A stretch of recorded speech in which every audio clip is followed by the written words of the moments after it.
My name is Laura, and this is the story of how my two favorite people taught me the true meaning of starting over. It was a Tuesday. My husband, Mark, was going on a business trip. He was a sales manager, so these trips were normal. He kissed me goodbye, held my face in his hands, and said, "I will miss you, Laura. 3 days will feel like 3 years." His eyes were so blue, so sincere. I remember thinking how lucky I was. We had been married for 7 years. They call it the 7-year itch, but we were happy, weren't we? After he left, I texted my best friend, Chloe. We had been friends since college. She was the sister I chose. We told each other everything. She was having a rough week with her boyfriend, so I invited her over for a girls' night. Just us, I texted her. Ice cream, wine, and bad movies. She replied with a heart emoji. Coming over at 8. Can't wait. I spent the afternoon cleaning the house. I wanted it to feel cozy for her. I put fresh sheets on the guest bed in case she wanted to stay over. I bought her favorite ice cream, the one with the chocolate chunks and peanut butter. At 7:30, I was in the shower getting ready. I let the hot water run over my shoulders, relaxing. Life felt good. Simple, but good.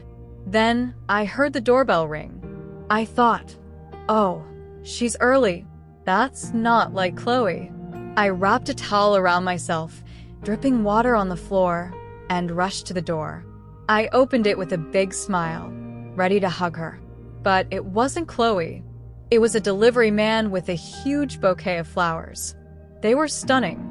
Red roses, white lilies, flowers I couldn't even name. "Sign here, please," he said. I signed, took the flowers, and closed the door with my foot. My heart melted. Mark had never sent me flowers on a business trip before. I found the little card tucked inside. I opened it, still dripping wet, a huge grin on my face. My eyes scanned the words, and the world just stopped. The card said, "To my beautiful Chloe, last night was perfect. I can't stop thinking about you. I wish I wasn't leaving today. I need to see you again. Wait for me. All my love, Mark." I read it once, then again, and again. The words didn't make sense. They were English words, but they felt like a foreign language. Last night? Chloe was here last night? Wait for him. My brain was slow, like it was moving through mud. I stood there in the hallway, soaking wet, holding these beautiful, terrible flowers.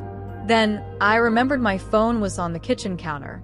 I walked to the kitchen, my legs feeling like they were made of rubber. I picked up my phone and checked my messages. There was a text from Mark, sent an hour ago. On the plane, about to take off. "Love you, beautiful." And then, right above it, a text from Chloe.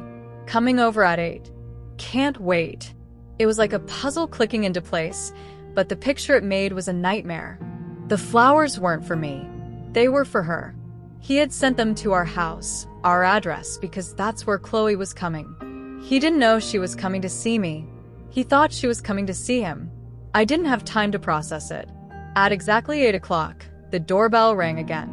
This time, it was Chloe. I looked through the peephole. There she was, my best friend, holding a bottle of wine and smiling. The same smile she had when she held my hand at my wedding. The same smile she had when she told me Mark was the one. I opened the door. I was still in my towel. My hair was dripping. I was holding the flowers. Her smile froze. Her eyes went from my face, down to the towel, and then to the flowers. She knew. In that 1 second, she knew exactly what had happened. The color drained from her face. "Laura," she whispered. Her voice was shaky. "I can explain." I didn't scream. I didn't cry. I just felt empty. A big, hollow emptiness in my chest. I stepped aside and let her in. "You can explain?" I said. My voice sounded strange, like it belonged to someone else. "Okay, Chloe. Explain. Please.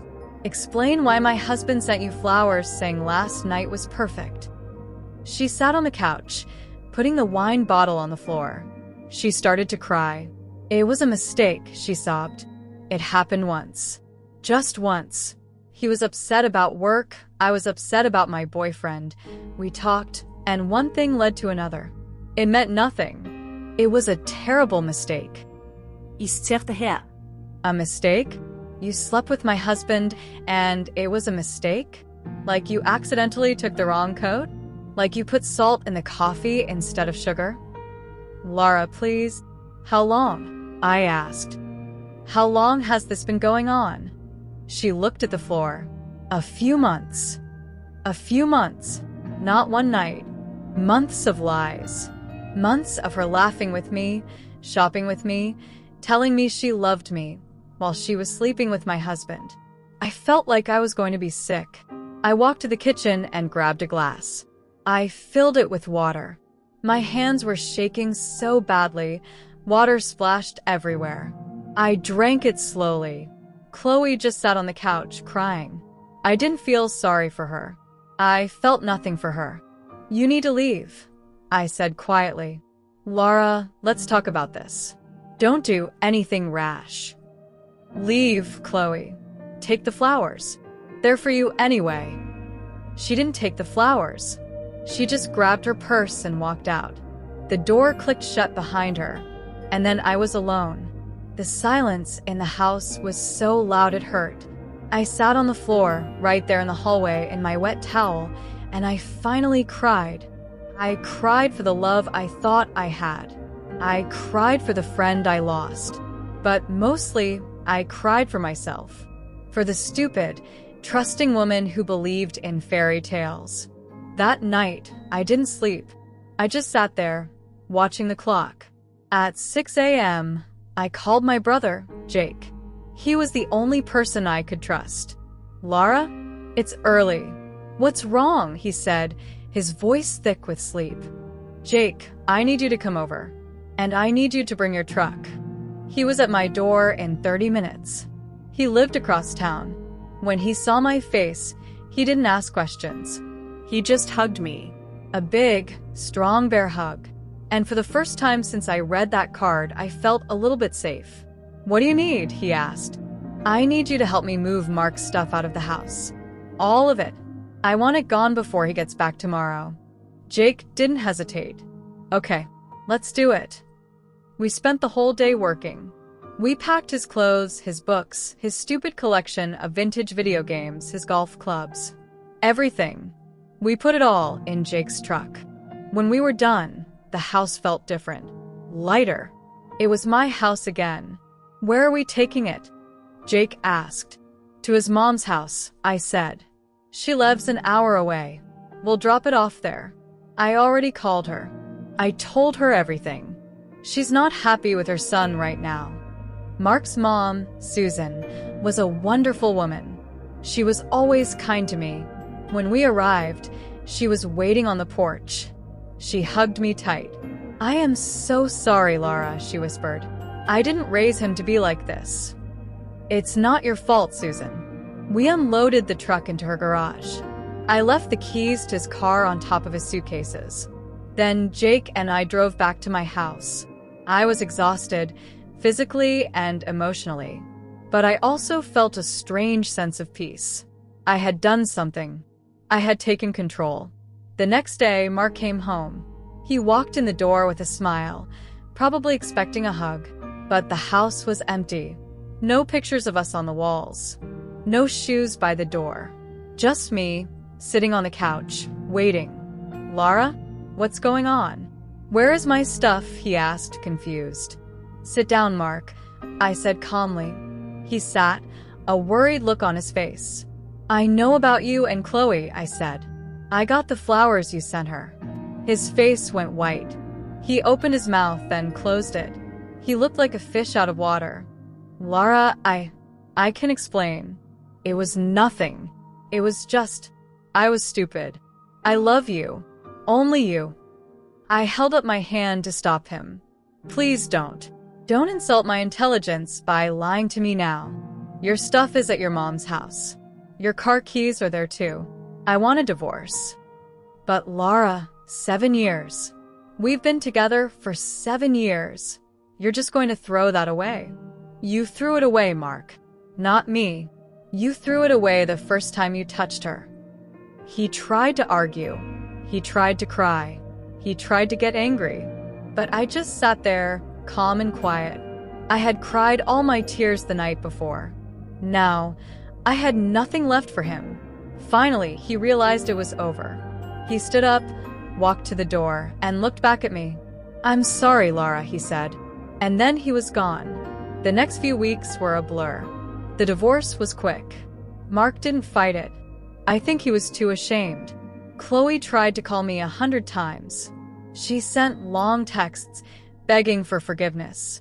I never answered. I never replied. Some bridges, once burned, can never be rebuilt. I stayed in the house. It was my house now. I painted the walls. I bought new furniture. I got rid of everything that reminded me of our life together. I started running every morning. I joined a book club. I started to remember who I was before I was Laura and Mark. I was just Laura. And Laura was pretty great. 6 months passed. I was healing. The pain was still there, like a scar, but it didn't hurt anymore. It was just a part of my story. One Saturday, I was at a local coffee shop, reading a book. It was my favorite thing to do. The coffee shop was cozy, with big armchairs and the smell of fresh bread. I was so lost in my book, I didn't notice someone standing by my table. "Excuse me," a voice said. "Is this seat taken?" I looked up. A man was standing there holding a coffee. He was tall, with kind brown eyes and a smile that was a little bit shy. He looked about my age. "No, it's free," I said, smiling. "Thanks," he said, sitting down. He noticed my book. "Oh, I love that author. Have you read his other one, the one about the guy who sails around the world?" I laughed. Yes. "That's my favorite. This one is good, but not as good as that one." We started talking. His name was David. He was a teacher. He loved books and hiking and bad puns. We talked for 2 hours. The coffee got cold. The afternoon turned into evening. It was the best conversation I'd had in a long time. As he was leaving, he hesitated. "Laura, this might be too forward, but would you like to have dinner with me sometime? Maybe this Friday?" My heart did a little flip. I hadn't felt that in a long time. I thought about it for a second. I thought about Mark and Chloe. I thought about the pain. But then I looked at David's kind eyes, and I thought about my new life, my new rules. "I'd like that, David," I said. "Friday sounds perfect." We went to dinner. It was wonderful. He was funny and smart, and he listened when I talked. He didn't try to be someone he wasn't. He was just David.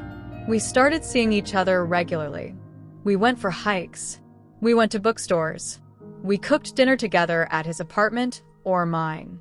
Things moved slowly, which was good for me. David knew about my past. I told him everything. He didn't judge me. He just listened and said, "Whoever hurt you is an idiot. I'm glad you got away." One evening, about 3 months into our relationship, we were at my house. We were making pizza from scratch. I was covered in flour.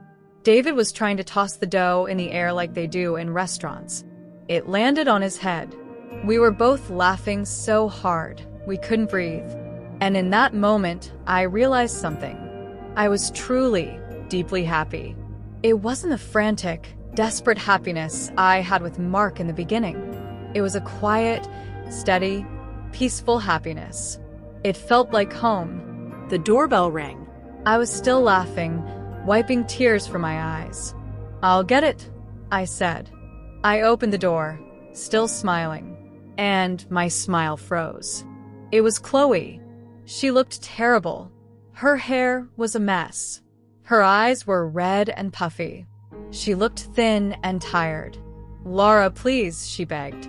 "Please just give me 5 minutes. I'm sick. I need to talk to you. I'm so sorry." My first instinct was to slam the door, but she said she was sick. I looked back at David. He was watching me, his face concerned. I nodded at him, letting him know it was okay. 5 minutes, Chloe, I said, stepping outside and closing the door behind me. We sat on the porch steps. It was a cool evening. What's wrong? I asked, my voice flat. Chloe started to cry. Mark left me. After the divorce, we tried to be together. I thought, well, we broke up their marriage. We must really love each other, right? But it wasn't love. It was just a game. As soon as it was real, as soon as we had to do laundry and pay bills, it fell apart. He cheated on me too, Laura. With someone else. I'm such an idiot. I didn't say anything. I just looked at the stars. I'm not here to ask for forgiveness, she continued. I know I don't deserve it. I'm here because I'm sick. I have an anxiety disorder. It's really bad. The doctor says I need to reduce my stress, or I'm going to have a breakdown. And I realized the biggest source of my stress is the guilt. I carry it with me every day. I just needed you to know how sorry I am. I don't expect you to be my friend again. I just wanted you to know that I know what I did was unforgivable. She sat there, crying quietly. I looked at her, this woman who was once my sister. I felt pity. Not friendship, not love, just pity. She was broken. But her brokenness wasn't my problem anymore. Chloe, I said softly, I forgive you. She looked up, shock on her face. I forgive you, but not for you. I forgive you for me. Carrying around hate for you is too heavy. It's a weight I don't want to carry anymore. I hope you get better. I really do. But we can't be friends. That part of my life is over. You need to heal, and I need to keep living my life without you in it. She nodded, wiping her tears. I understand. Thank you, Laura. Thank you for saying that. She stood up, gave me one last sad look, and walked away. I watched her go, and I felt a final door close in my heart. It closed softly, without a bang. It was just closed. I went back inside. David was putting the pizza in the oven. Everything okay? He asked. I walked over to him and wrapped my arms around him. He smelled like flour and soap. Yeah, I said, my voice muffled against his chest. Everything is perfect. He kissed the top of my head. Good. Now help me figure out how to get this pizza out without burning the house down. I laughed. And in that moment, surrounded by flour, laughter, and the warmth of a good man, I knew that I had finally, truly come home. To myself. So, what did I learn from all of this? I learned that love is not about finding someone who completes you. You have to be complete on your own first. Mark didn't break me. He just showed me the cracks that were already there. And I filled them in myself. I learned that betrayal is a fire. It can burn your house down, or you can use it to warm your hands and see your way to a new path. I chose to see. And I learned that sometimes the best thing you can do is let go. Let go of the people who hurt you. Let go of the guilt. Let go of the past. And just be. Now, if you'll excuse me, I have a date with a man who can't toss pizza dough to save his life. And honestly, I wouldn't have it any other way.